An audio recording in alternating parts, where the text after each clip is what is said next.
Now, for more on this, we're joined by Michael Atid, live from Khartoum. Thank you so much for joining us. Now, to begin with, what is your opinion of the current situation in Sudan?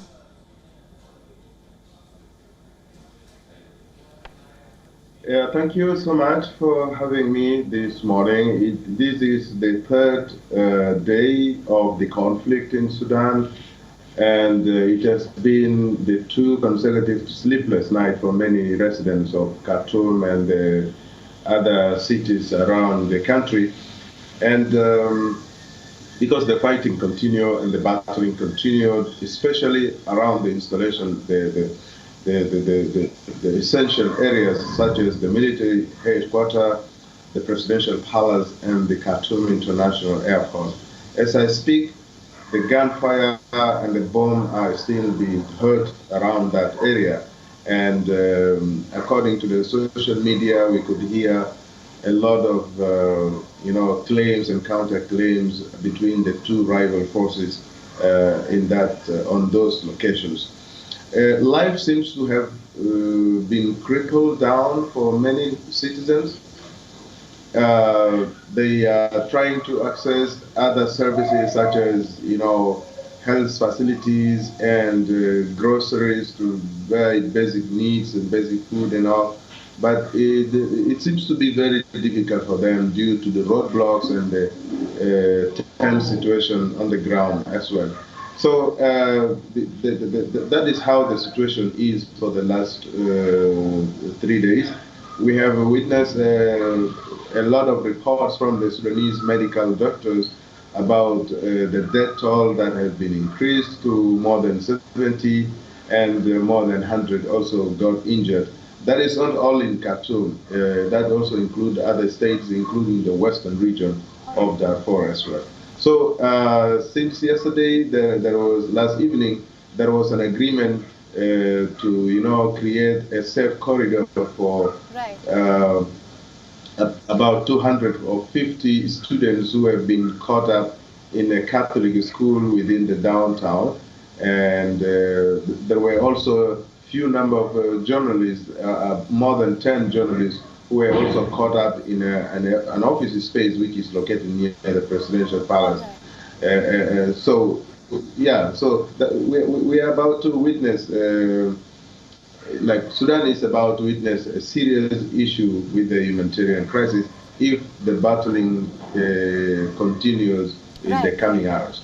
Now, absolutely. In fact, I also wanted to know the central causes of tension since the uprising is the civilian demand for oversight of the military and integration of the RSF into the armed forces. What would you say are some of the other reasons for tensions here? The other, everything is rooted in the political interest. Everything, like all the main cause, an umbrella of all this chaos is rooted in a political interest. Okay, the army has been playing a major part, a major role of trying to bring the civilians together and try to organize them, especially after the coup of October 2021. Al-Burhan was saying these civilians are divided among themselves.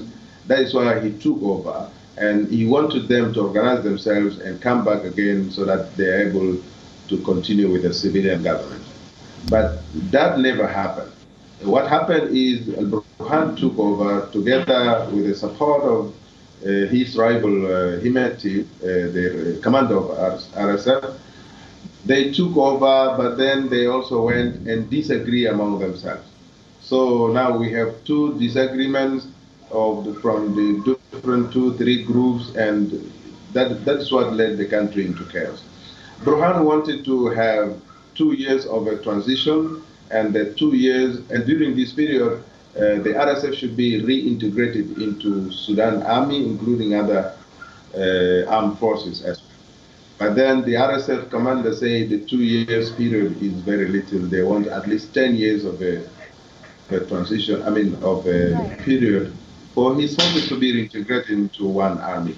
So these divisions happened, and this disagreement took them far from each other. That is why last week RSF started mobilizing his troops from the far west region of Darfur to bring them to Khartoum and to other cities, including the far north in Merawi, and which led to this situation where we are in now.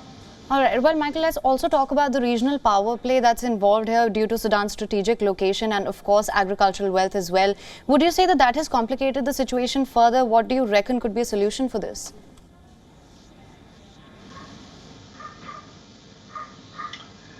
Yeah, it is true that regional bodies, regional countries also have some influence, somehow influence within the country. Some country, including Egypt and Saudi Arabia and the Emirates, they seem to be supporting the military, supporting the military rule. So when former Prime Minister Hamdok was in power, he was also, he won the confidence of the European Union, the international community and all.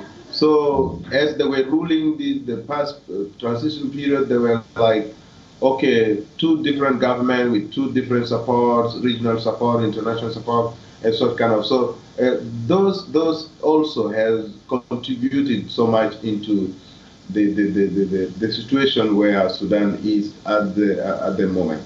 There has been quite a little bit effort from the African Union and from the East African bloc called IGAD to try to resolve and bring the parties together and resolve the current crisis and the political deadlock in the country. The United Nations mission in Sudan also tried to team up with the African Union and the IGAD together, what formed what so-called trilateral mechanism. They've been so much also, trying to support the process, which led to the signing of the political framework agreement in December last year, and which demanded actually the reintegration of the forces, the 2 years period of transition. That is the situation. All right. Michael, thank you so much for joining us on this broadcast with all your insights on this. Turmoil in Sudan. Power struggle between the army and the paramilitary. Tanks, jets, and artillery deployed as hundreds are caught in the crossfire. Continuous coverage on WION, World is One. WION is now available in your country. Download the app now. Get all the news on the move.